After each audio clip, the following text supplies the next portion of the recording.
Hey good looking, I'm Vixen, and welcome back, or welcome for the first time. In the last episode, this happened. That was a slow loading line. Let the epic story continue.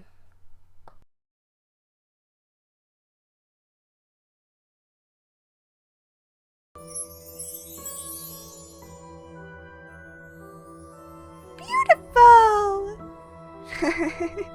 For looking fabulous on the grand ball, you were awarded with the ball dress. Yeah. Okay guys, I just wanted you to see the dress that she wears if you go with the fairy. It's basically the same dress, it's just silvery. But yes, on to the ending. See you there. Right, let's see the skull on me then. I have no idea where it's gonna go. There. Okay. Yay, I've collected everything! For dying a miserable death, you are awarded with the Grim Skull. My favorite. Alright, so I've gotten everything. From the trophies, at least. There's way too many endings for me to do now. At least there's way too many variants as well. There's like 300 or something variants. Okay guys, this is Vixen from the future. I guess technically still your past. But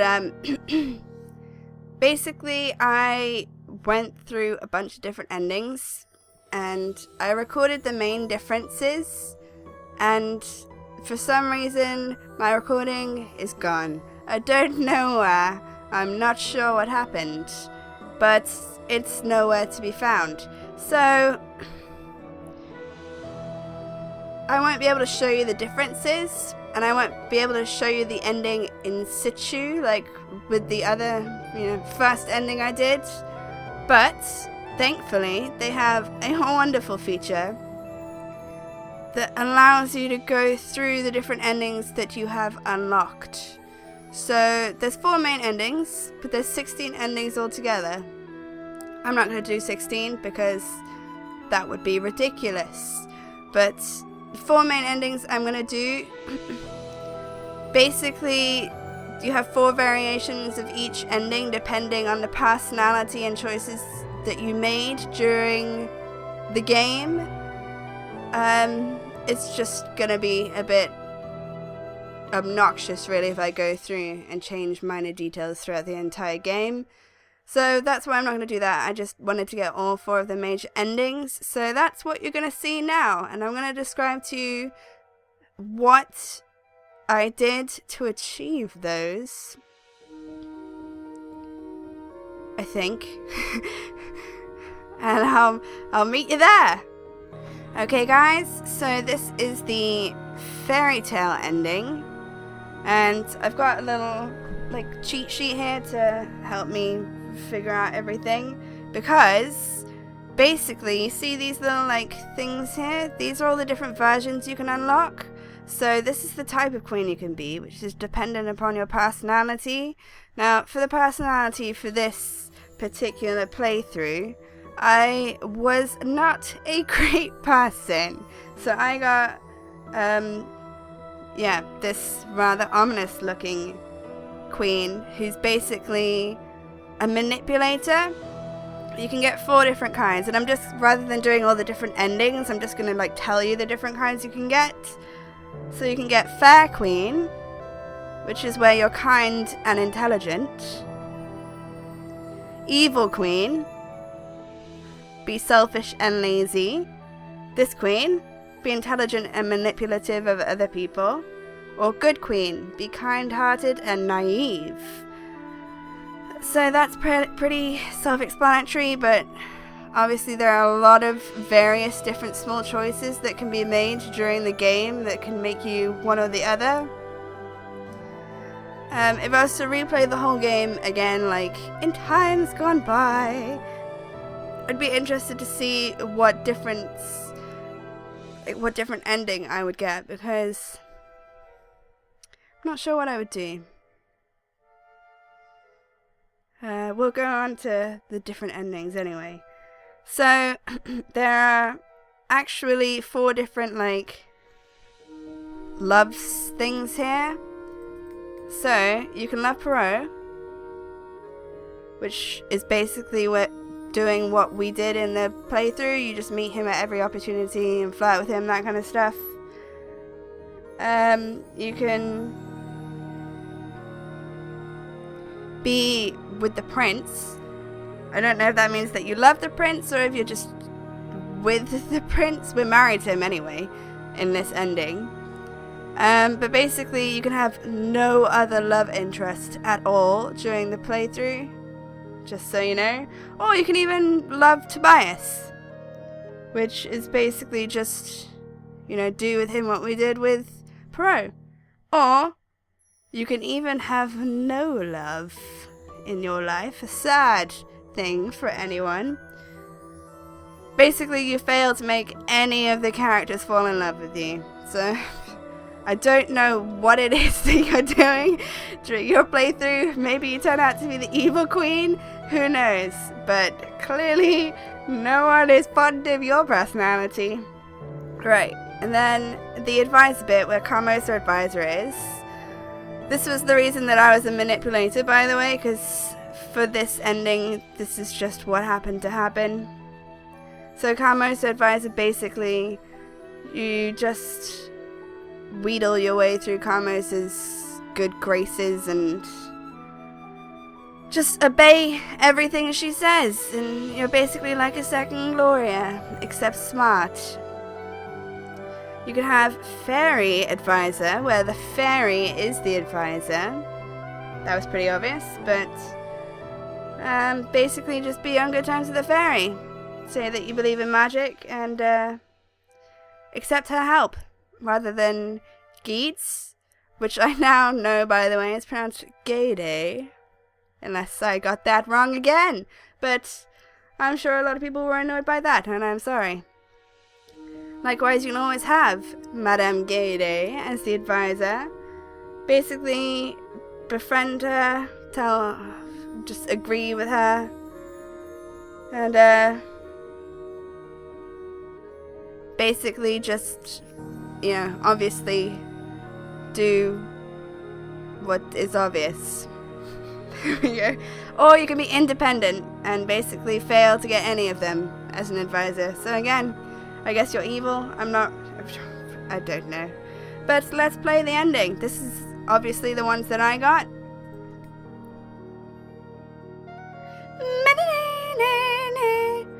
As in the stories of old, Cinders' charms and wits helped her in getting the heart of the future king. Cinders became a cold and ruthless queen, known for her lack of mercy and proficiency at court politics and intrigue. Obviously, this Cinders is very different from the one that I did, but what can you do? Variety is nice, right? She quickly overshadows her more idealistic husband, marginalizing his role and taking most power for herself, changing the kingdom into autocracy. While the dungeons are full of her political enemies, her way of ruling proves to be very effective. She comes down in the history as the starter of the new Golden Age. She looks so dramatic, doesn't she? True love never sprouts between the king and the queen, as she yearns for the affection of the noble captain of the guard. Captain Perot finally accepts his king's offer of becoming the master spy to stay closer to Cinders and protect her. They eventually become lovers. This doesn't go unnoticed by the court and the king, but he values Perot too much to take any action. Ultimately, the king distances himself more and more from Cinders and the court. Cinders learned to respect Lady Carmosa and her talents, and she invites her to the court to become Queen's advisor. Carmosa gladly agrees and takes her position very seriously, quickly becoming a prominent figure in the court, securing Cinders' rule. I guess if you can't have a real daughter, why not have a stepborn? Sophia and Gloria moved to the palace with their mother. Even there, it's hard for them to put their differences aside. Eventually, the pace of the court life and the diverted attention of their mother allows them to break free of their habits. They never become friends, but they are not enemies either. Sophia discovers love for writing and becomes an acclaimed author, while Gloria develops into a successful socialite. Their relationship with Cinders remains lukewarm, but honest. So basically, with everyone except her relationship with the sisters, everyone's just very unhappy. A glorious ending. Right. Right, so this is the independent woman ending. She's looking a lot better here, isn't she? So basically, in this one, well, we'll go through it one at a time. Right, so, number 1. As you could probably see there, I poisoned Carmosa. It was actually very funny. But, like I said, recording is gone. But if you get the chance to poison her, please do it. Her death is the most hilarious thing. Right. So, Carmosa poisoned. Basically, you have to be on good terms with her, and then kill her. Fun times all around. Also, you have to be very, in the dark about any of her shady business, like, her money problems you can't know about, and also the invitations to get into the palace. She forged those. And you can't know about that. Basically, you know nothing about her, but you're on good terms with her, and you kill her. I hope that's explanation enough. Right, you can also get Carmosa's support. Basically, like we were with the Carmosa's advisor, just be smart and be on good terms with her. Solve her financial troubles. That was another one.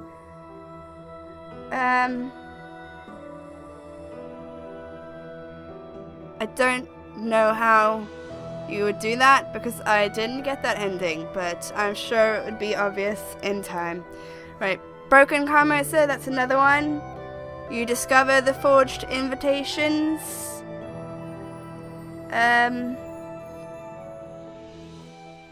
Basically, the shady character plays a tiny bit more of a role. You kind of make him tell you that he's the one who tells you that the invitations are forged. Essentially, I assume he got them for her.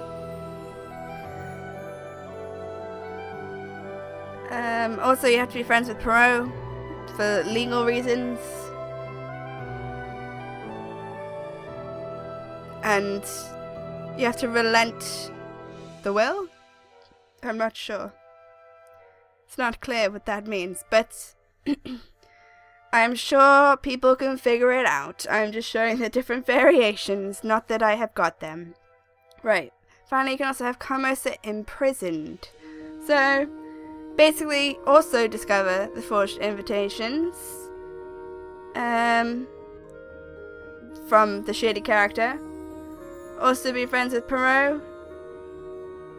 And there's apparently a choice at the end where you can either decide to let her off or to imprison her.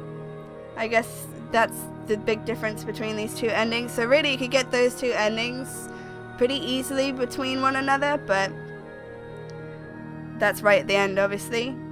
Right. So, these are her little personalities. This one was Wise Host, which basically just means be intelligent. I think you can see a running theme going on here. You can also be a good host, just a nice person. Iron-handed host, mean, selfish, and cynical. Bit like Sophia. Or you can have quiet life.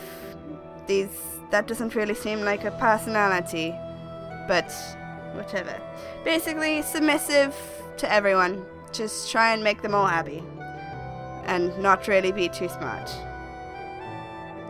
That seems like probably the most difficult one to achieve, because it's quite ambiguous, but what the hell? Right, relationship with the sisters. Whoops. So I got connection with Gloria in this particular one. Basically, be nice to only her.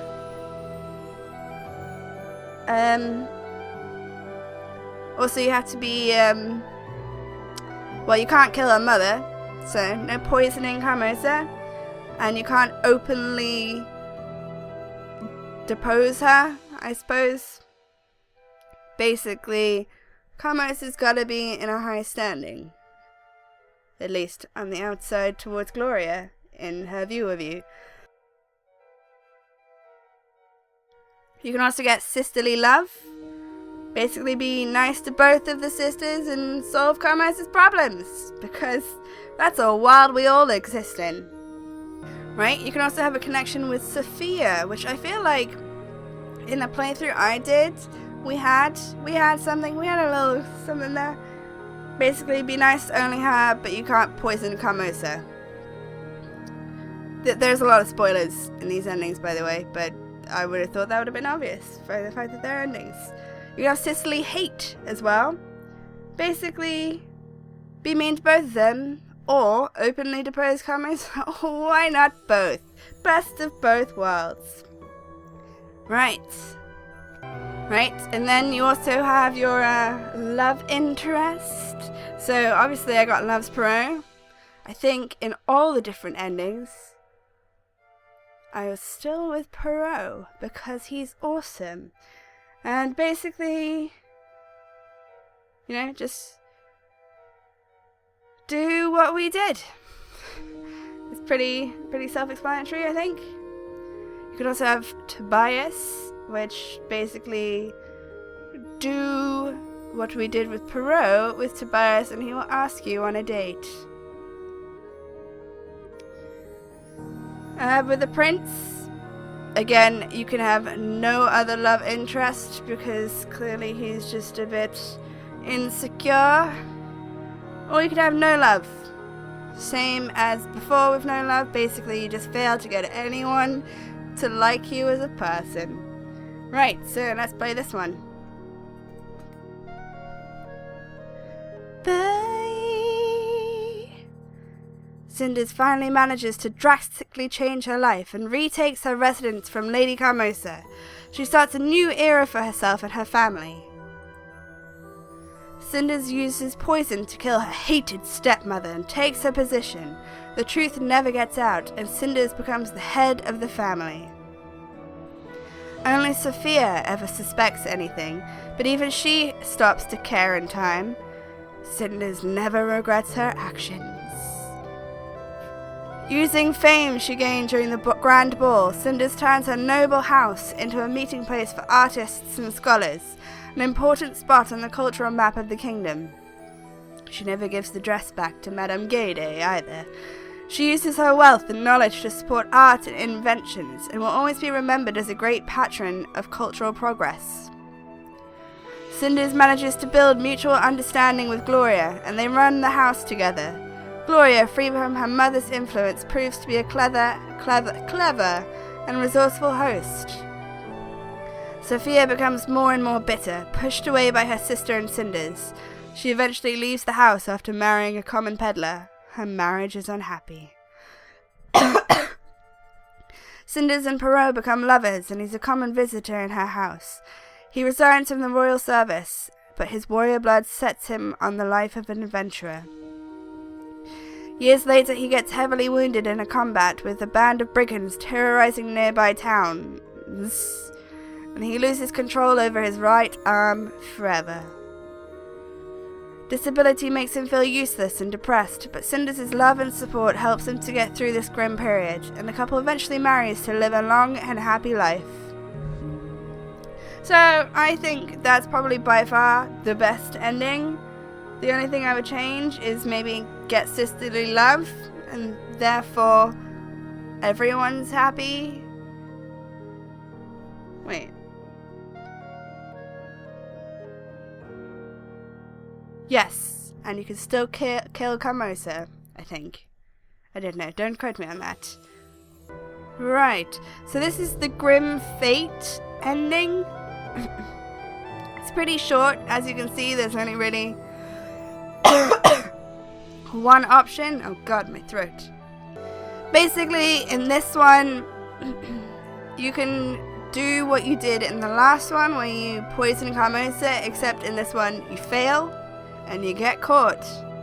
So basically, you can't be friends with Carmosa, which we were in the one where we poisoned her, which is why we could poison her. She didn't see it coming. So basically, just be a complete and utter to Carmosa. That's just everything that you could do to piss her off. Do it. You can't be romantic with Perot because that triggers a different ending. So, sad days there, but you can still be friends with him, just not anything other than friends. Also, you can't be interested in life in general. You can't follow the shady character when they ask you whether you want to, so basically you're just very uninterested in everything and have no curiosity. I guess curiosity doesn't kill the cat. So basically you just learn nothing. This, I think, would probably be the worst ending because you have no real relationships. You never learn anything about anyone and you die. You know, not great things. You can't search for the will either, so literally you're in the dark about everything. Person who mourns, basically, I got Perot. Just have to be friends with him. Again, you cannot be romantically linked with him, but you can be friends, and that's why he's mourning. You can have Tobias mourning.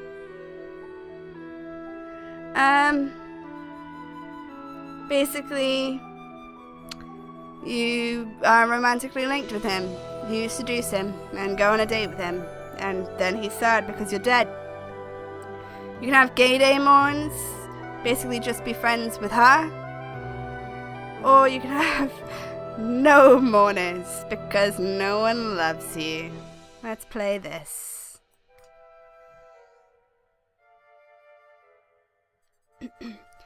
Cinders' desperate attempts at winning her freedom backfired at her cruelly. Instead of breaking free from her stepmother's rule, she ended up in the royal dungeon. Broken with guilt and a sense of failure, she quickly fell on health and passed away in her cell. She was buried next to her mother on the old cemetery in the forest. Her grave is mostly forgotten. Only Captain Perot sneaks out sometimes to tend to it. He wonders what made this curious girl that had such an impact on his life resort to such drastic measures. And should he feel guilty for being the one who arrested her? Well, no, because she was doing something illegal. You're not to blame for that. Obviously, that's basically short and bittersweet. Final ending.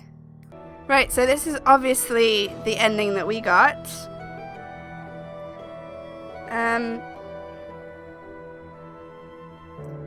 Basically, you just have to choose to leave town. You can get it on a multitude of different endings. You can try and poison Carmosa, fail, and leave town instead of dying. You know, always great options there. But basically, you have two different options here. You can either be a traveler, which is what we got, which is basically where you just choose to leave town, or you can be a fugitive, which is where you basically try and take all the power back, try and kill Carmosa, and just fail at all your schemes. You seduce Perot, because obviously that needs to be an aspect for you to be a fugitive. You must be that kind of a lady. Basically try and reclaim the manor, fail to poison Carmosa.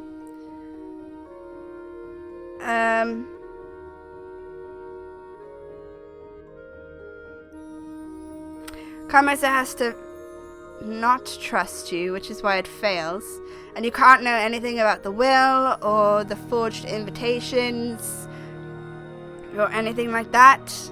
Basically, you just find out nothing and you try and kill her. But fail. Right. And then you can leave with a few different people. You can leave with Perot, which is obviously what we did. And you just do what we did. Be his friend or be his love interest. He's pretty simple to be friends with. You just spend time with him. You can leave with Tobias, which is basically where you do what we did with Perot, but with Tobias. Be his friend or be his lover. If you want to be my lover, you can leave with Madame Gayday.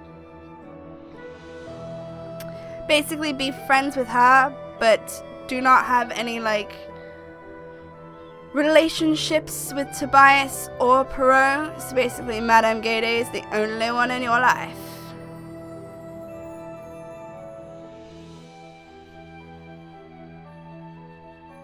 There's a few other things, but that's the main one. Or you can leave alone, where no one loves you and no one wants to be your friend, and so you just leave forever and hopefully you make friends elsewhere. I'm not going to replay this one because obviously we've seen it. Right, also, let me show you. You may have noticed this is rather bedazzled. So these are the four, can I even count today? These are the 4 different endings you can get. And then you can see I've got 1 of 4, and then this one's got a few extra ones because that was the one that I did the LP on. So that's the one that I spent the longest amount of time on. And I wasn't specifically trying to go for an ending. So I just had, I guess, various elements of different things in there. But you can see basically 4 endings for each one, and it tells you how much you've got. For a completionist like me, this makes me very upset. And I choose to ignore it so that I can live my life happily. But you can also get these little trophy things. I can't remember how you get them. Hold on. Right, so some of these you will have seen during my LP because, you know, there are little achievements as well if you play it on Steam, so the little achievement box pops up. So some of them you will have already seen, but obviously some of them I got through different playthroughs. So it's pretty simple. Flower you just get for making your first choice in the game. Oh, the skill involved. The tiara, you get that from achieving the Fairytale ending. The candle is from the Independent Woman ending. The necklace is from the Independent Woman ending. The candle is for discovering the forged invitations. The skull is for the Grim Fate ending. The ball gown is for attending the grand ball. You guys saw that one. You saw the flower one. Yes. Poison bottle is for poisoning Carmosa. And the glass slipper is for the traveller ending. So you will have seen 3 of those. Hopefully. That should be right. And then this is what it looks like. Basically, as you achieve things, they grow on here. You saw the flower. I'm not sure if you saw anything else. But yeah, this was the first one we got. And then obviously you can see this is what it looks like when you're decked out in all your bedazzlement.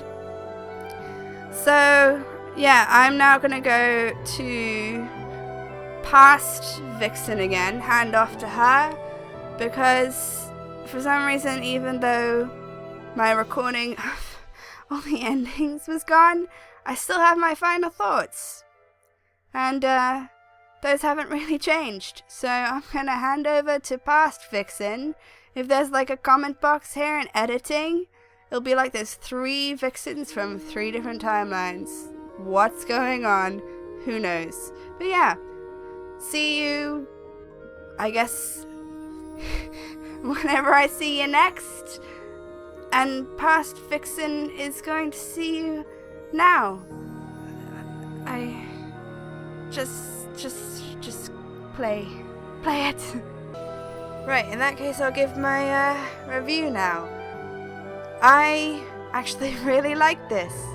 I didn't know that it was going to be a visual novel. I suppose I should have figured that out. I assumed it would be kind of like a visual novel, but I wasn't so aware that it was like this. I like the fact that there is a lot of choice. There is so much choice to the point where it's almost if you're a completionist and you're trying to get each ending, and you're trying to unlock all the trophies, or achievements, because there are also achievements in Steam, it is frustrating. There is so much content that you have to go through, and trying to get specific things, especially when you don't know what they are, it takes frickin' ages. And sometimes you get different dialogue based on the changes the choices that you've made, and people's personalities change. But there's also a lot of similar actual dialogue. There's a lot of I wish, because you can skip, but it's not an immediate skip, it's just like a fast forward. And I wish you could skip to the next decision, just so that you could get through it a lot quicker. Because there's long periods where you literally make no decision, and it still takes ages to skip through it. So replayability. If you were to replay it, I would say probably not straight away, and probably go a completely different route to the one that you already went. Because there are so many different endings that you could get. There's so many different variants. I mean, you could end up with Tobias, you can end up with the Prince, you can end up with Perot, you can end up alone. There's so many different endings. I don't think choosing Madame Guide or the fairy makes any difference though, so just in case you're wondering.